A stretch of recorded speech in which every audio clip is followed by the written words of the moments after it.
সাহাবায়ে কেরাম রাসূল সাল্লাল্লাহু আলাইহি ওয়াসাল্লাম কোনো থুতু ফেললে সাহাবায়ে কেরাম এটা মাটিতে করতে দিতেন না। তারা কারাকারি শুরু করতেন, কে কার আগে গায়ের মধ্যে মাখবে। কারণ এটার থেকেও সেন্টের গ্রাম বের হয়, আতরের গ্রাম বের হয়, পারফিউমের গ্রাম বের হয়। আমরা যারা এই মিলাদুন নবী পালন করি, আমরা মনে করি যে রাসূলের অনেক দোয়া আসে, অথচ ৫ ওয়াক্ত নামাজের খবর নাই, মুখের মধ্যে দাড়ির খবর নাই, চুরি ডাকাতি জিনা ব্যবচার এমন কোনো গুনাহ নাই, আমার দ্বারা হয় না। অথচ সারা বছরের রাসূলের আদর্শ আমি মানলাম না।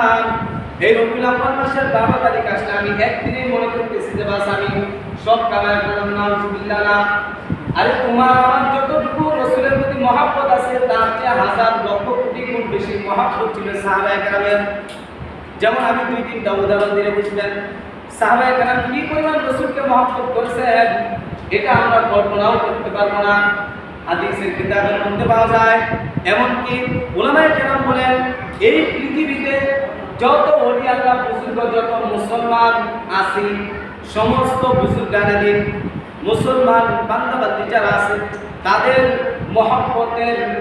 মহব্বতটাকে যদি এক পাল্লায় রাখা হয় আর রাসূলের একজন সাহাবীর মহব্বতটা আরেক পাল্লায় রাখা হয়, উলামায়ে কেরাম বলেন যে রাসূলের সাহাবীর মহব্বতের পাল্লা ভারী হয়ে যাবে। সুবহানাল্লাহ।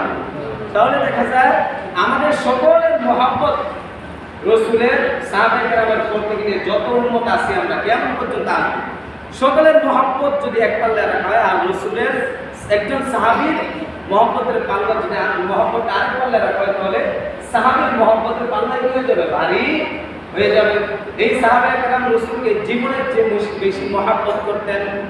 যেমন উদাহরণ, রাসূল পাক সাল্লাল্লাহু আলাইহি ওয়াসাল্লাম যখন ওযু করতেন, মুখ ধুইতেন, হাত ধুইতেন, মাথা মাসাতেন, পা ধুইতেন, এই রাসূলের এই ওযুর পানিটা গ্রহণ করার জন্য সাহাবায়ে কেরাম কারাকারি শুরু করত এই পানিটা শরীরে মাখানোর জন্য। এমন একটা হাদিসের কিতাবে পাওয়া যায়, আরে রাসূল পাক সাল্লাল্লাহু আলাইহি ওয়াসাল্লাম পেশাব করে দিয়েছেন, এক সাহাবী কি পরিমাণ মহব্বত রাসূলের পেশাব সহ খেয়ে ফেলছেন, রাসূলের পেশাব সহ কি খেয়ে ফেলছেন। আমাদের কাছে হয়তো অন্য কিছু মনে হতে পারে, আমার এবং আপনার তো এই সমস্ত জিনিস থেকে দুর্গন্ধ বের হয়। উনার পেশাব খেয়ে ফেলছে আর উনার সারা শরীরের থেকে শুরু করে আতরের গ্রাম বের হবে। সুবহানাল্লাহ। চিন্তা করেন,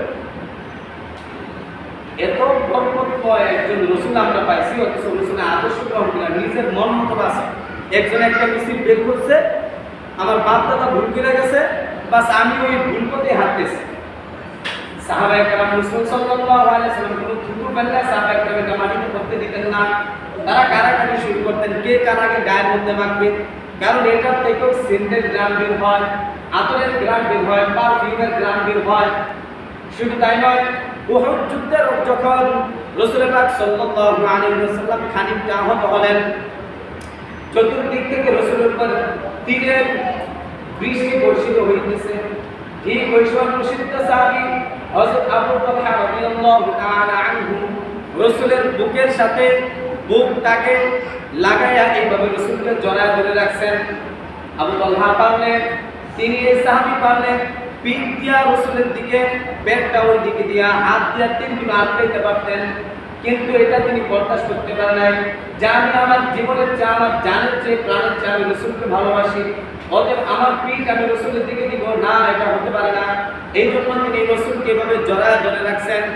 রাসূল মাঝে মধ্যে মাথা উঁচিয়ে কাউকে দেখতে চাইতেন, মাথা উঠাইতেন।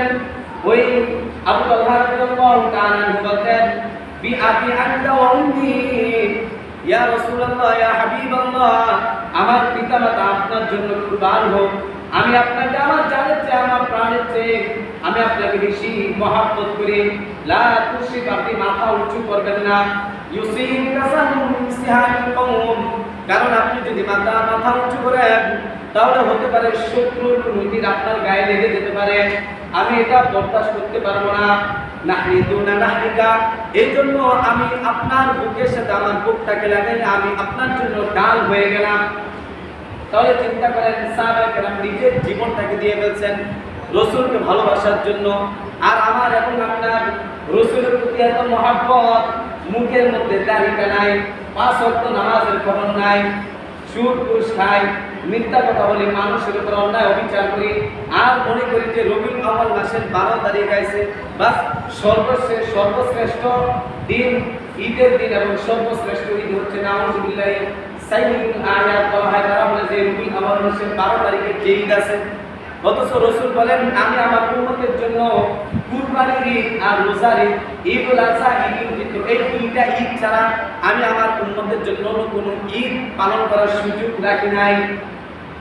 তাহলে চিন্তা করেন কত বড় জালেম হইলে আমরা রাসূলের ভালোবাসার নাম দিয়ে আমরা কত বড় জুলুম করতেছি নিজেদের উপর, এবং নিজের মন করা মতো একটা বাস পদ্ধতি বার করলাম, আর এটা আমি নাম দিলাম নিজেকে আশেকে রাসূল, রাসূলের আশেক। অথচ রাসূলকে যখন গালি দেয় বিতর্মীরা, নামদারি কোনো মুসলমান, তখন আমার মুখ দিয়ে একটা শব্দ বের হয় না। কাদিয়ানীরা যখন রাসূলের বিরুদ্ধে কুৎসা পাঠায়, আহমদিয়া মুসলিমা নামক যারা, তারা যখন বলে যে আমার রাসূল সর্বশ্রেষ্ঠ রাসূল না, তখন তাদেরকে পাওয়া যায় না। তাদেরকে পাবেন এই যে আগামীকাল হয়তো 12 রবিউল আউয়াল, দেখবেন তাদেরকে দেখবেন টিভির মধ্যে, দেখবেন খবরের মধ্যে।